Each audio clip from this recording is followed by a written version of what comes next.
Hey everybody, this is PunkAmongHicks trying another video of Magic Arena, and I figured now would be a good time. We're about day 2 of the spoilers for Magic 2020, Core Set 2020, and why not talk about a couple of the spoilers. And I'm going to be honest with you, a lot of my card discussion is going to be more focused on EDH than the standard meta or even arena as a meta, mostly because, like I said, not very standard oriented.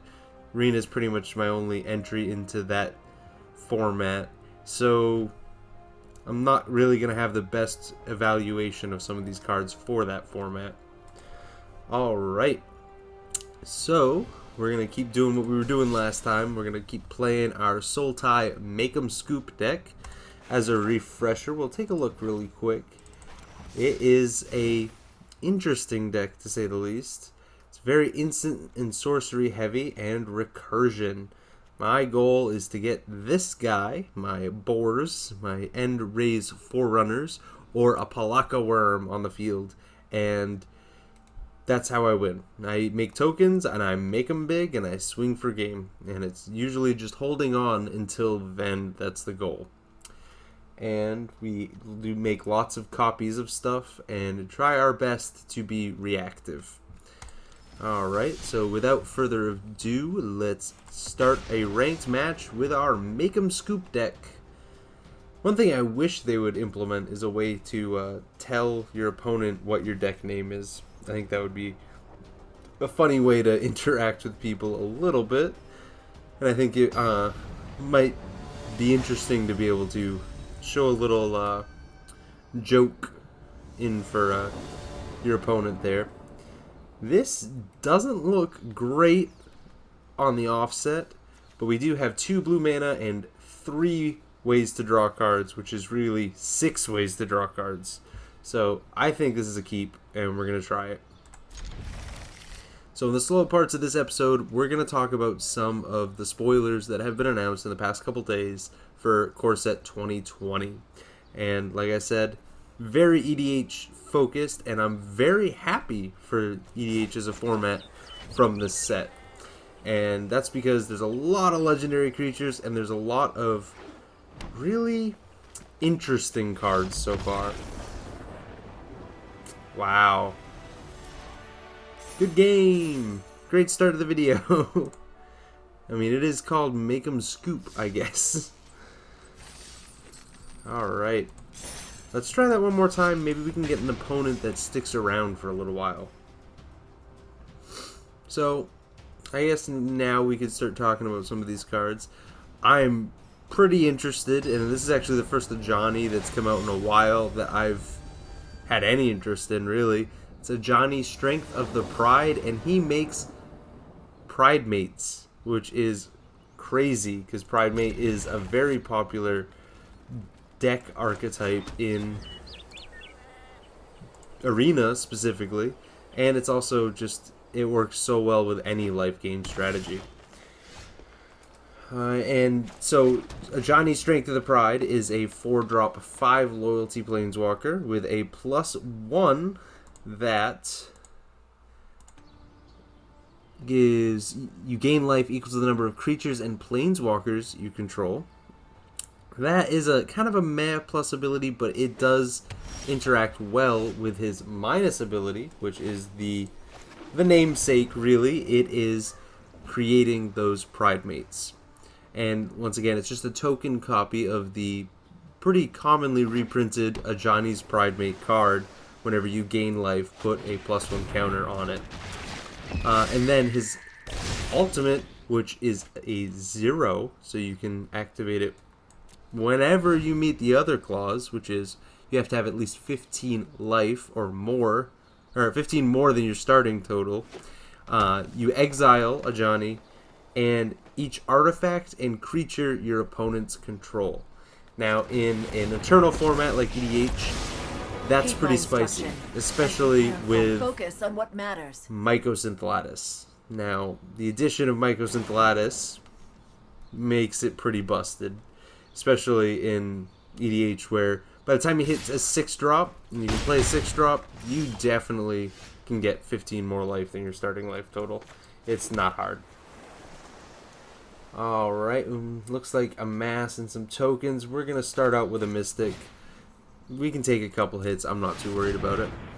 So Ajani is an interesting Planeswalker. I have a King Brimaz of Areskos white EDH deck that might see him as an addition if I can get a copy of him.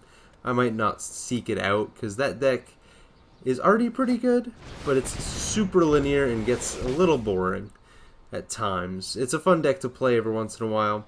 I went through a phase where I wanted to make a deck of every color combination. Maybe, depending on down the line, might record a couple videos about the EDH decks. Join my cause. But as for now, we'll stick to Arena. But yeah, so that was one of the original spoilers. That was one for the for Arena. It was emailed to everyone who plays Arena, so I'm sure most of you already have seen it. I definitely think it's a worthwhile Planeswalker if you compare it to other Ajanis from the past. Alright, we have not drawn another mana. That is a little rough. But we can stop the flyers for a little while.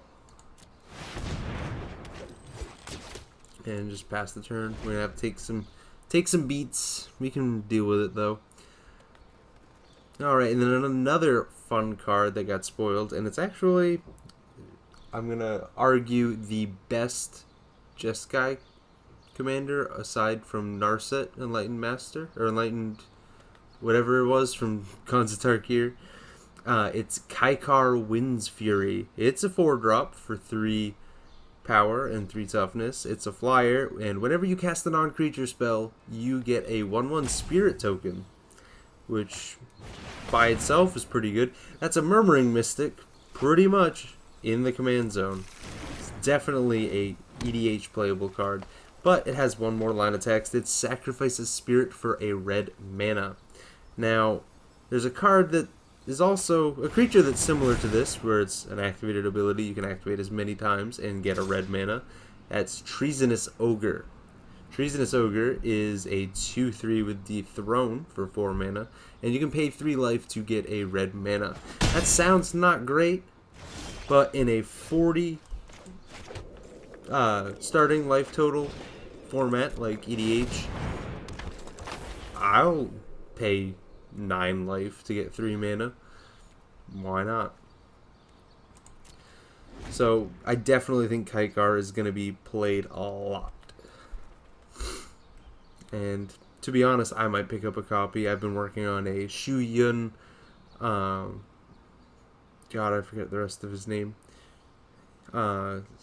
He's the monk from Fate Reforged. He can give things double strike if you get a prowess trigger.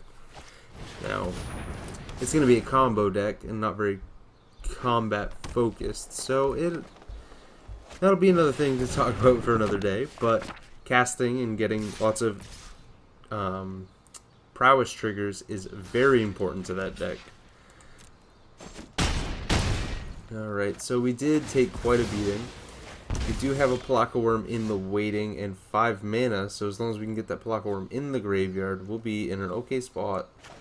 We're going to get this and kill that flyer so we don't die.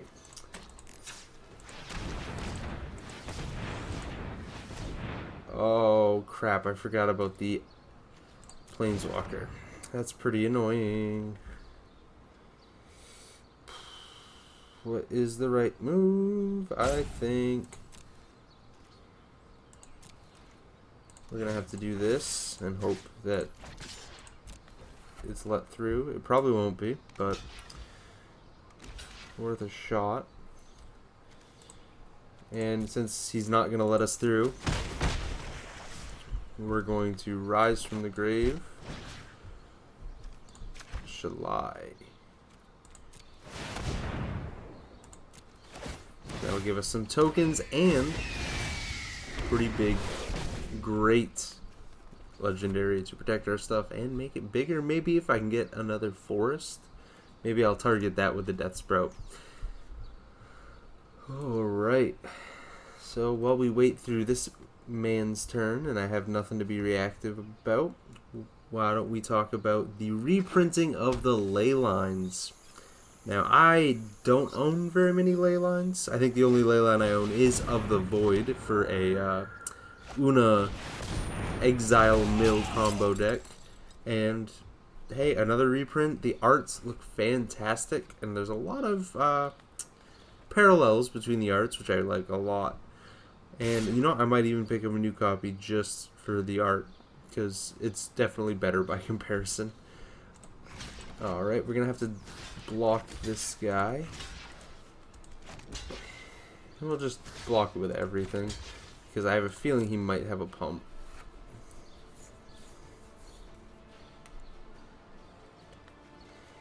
He's definitely going to kill the Shalai, but if we're going to do that, I want to kill the flyer. Alright, sweet, we got another forest. We do have enough to play the Death Sprout. It's not going to get rid of the Planeswalker, but this will. Peck him with these birds.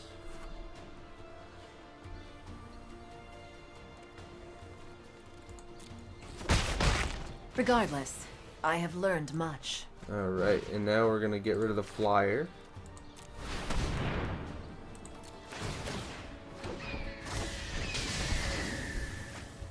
And we'll get a forest. Alright, now we are pretty set up to do some more reactive and more spicy things with these Pelakka Worms and the Dream Eater next turn. Hopefully letting us get ahead. We are pretty far behind, but a Pelakka Worm or two will definitely get us back in the running here.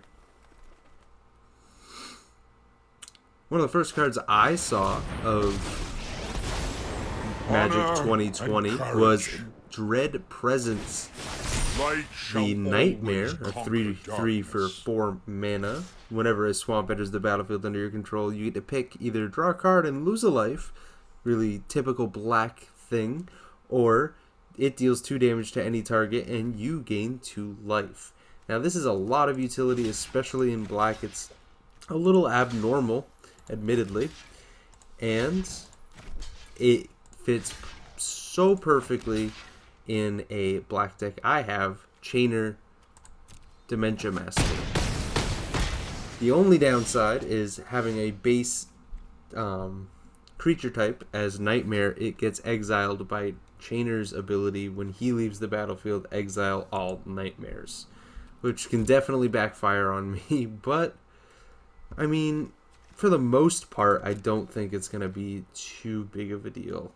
I think the benefits of gaining the life and drawing cards in black is worth the possibility of it getting exiled. The only way to get around it is if you sacrifice all the nightmares before Chainer leaves. So I often have like a High Market or a Ashnod's Altar on the field in order to prevent that downside from really being a downside. I'm gonna grab that head. Alright, we got a New Horizons. I don't think we can really do anything about these enchantments. I gotta worry about dying. He's got some big creatures on his side of the field, and they're only gonna get a little bit bigger. No, here we go. We're definitely gonna let him attack.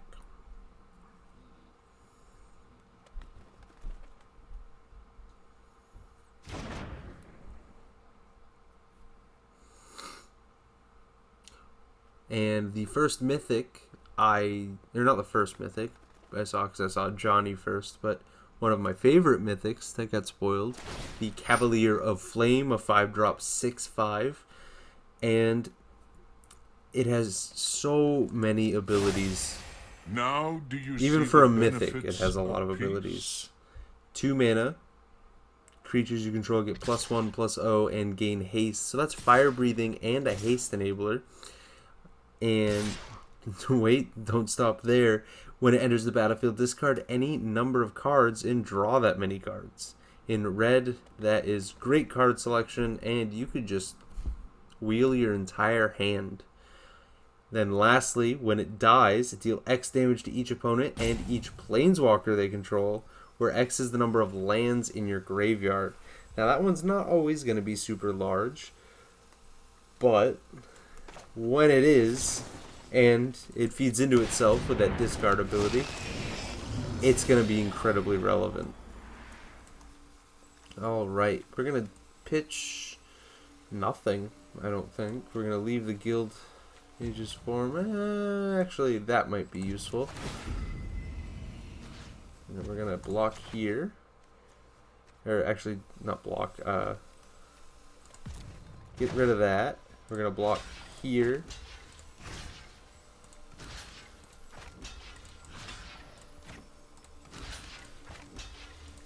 And then chump the tokens.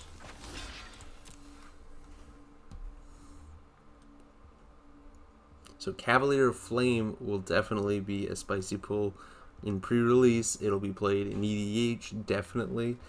Once again, not very sure about Standard, but on Arena, I bet you it'll see play, especially with any sort of lands in the graveyard matter. Alright, and in order to not die, we're going to do the Find and Finality.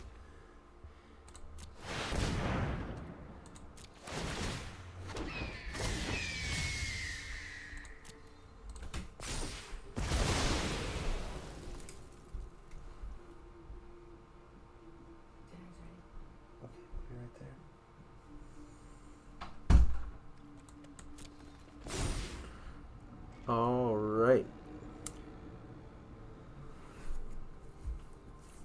This is going to be our last game. Oh, we got a Mau. With me. Definitely a big creature. I think we're still alright, though. Yup, definitely alright. We're just gonna nuke the Mau right on the spot.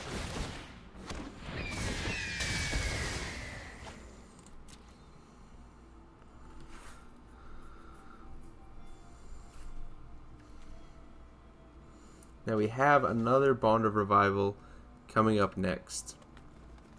So once he's done searching, we're going to cast this one. Get our Dream Eater back. Get even more tokens.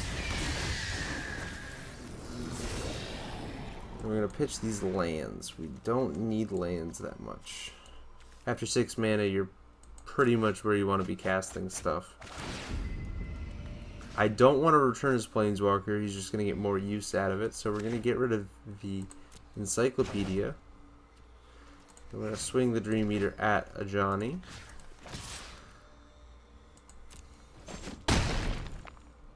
I will return, and with more by my side. Alright, just looking if we have any way to discard a card. Doesn't look like it. We might not even need to get more life. Any target he picks. Okay. I mean, it feels a little bad. We lose our counters, but not the biggest deal.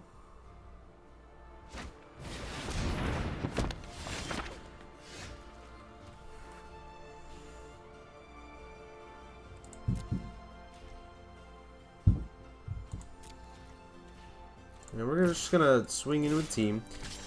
If he's smart, he's gonna block the Dream Eater. Yep.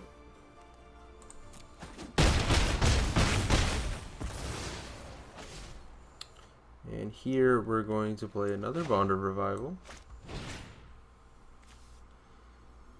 Getting back our Dream Eater.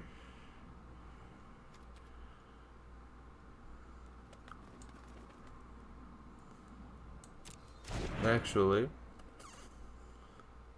Yeah, getting back to Dream Eater. Second guessing myself is never a good thing.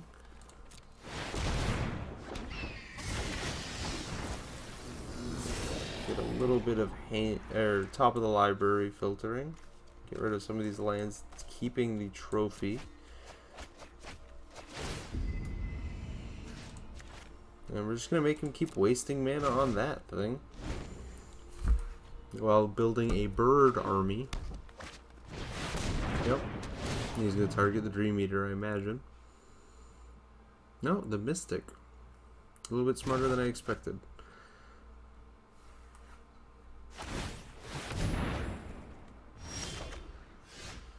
Here we're just gonna play one of these, leaving up at least one green mana.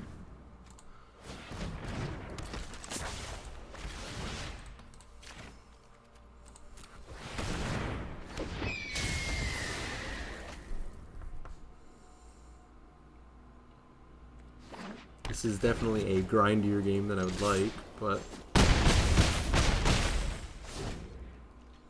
now we're at a little bit more fair life comparison.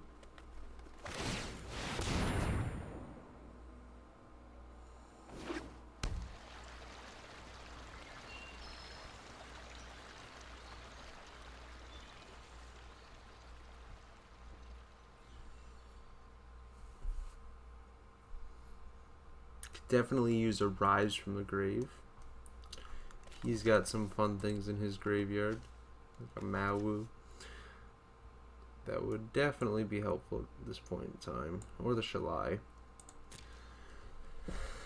Alright, now we're just waiting for him to finish his turn. And I think he's going to accept that it's game. Oh wow, he really needed the life gain, I guess.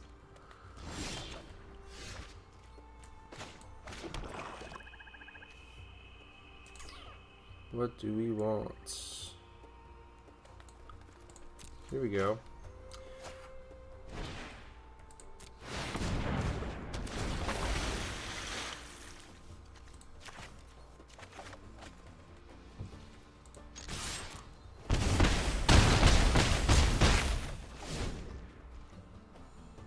Maybe he'll concede.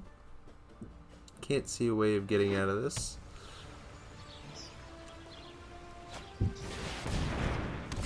Yep, I would consider that a concede. And there was our game. Pretty quick one, or the first one was pretty quick. That was a little bit of a grind, and Silver 2. On our way there. A little slower than I'd like, but hey, and we completed some challenges. Well, that was it for today, and I'll post this as soon as possible. See you next time. I'm PunkAmongHicks, and you're watching me on YouTube, hopefully.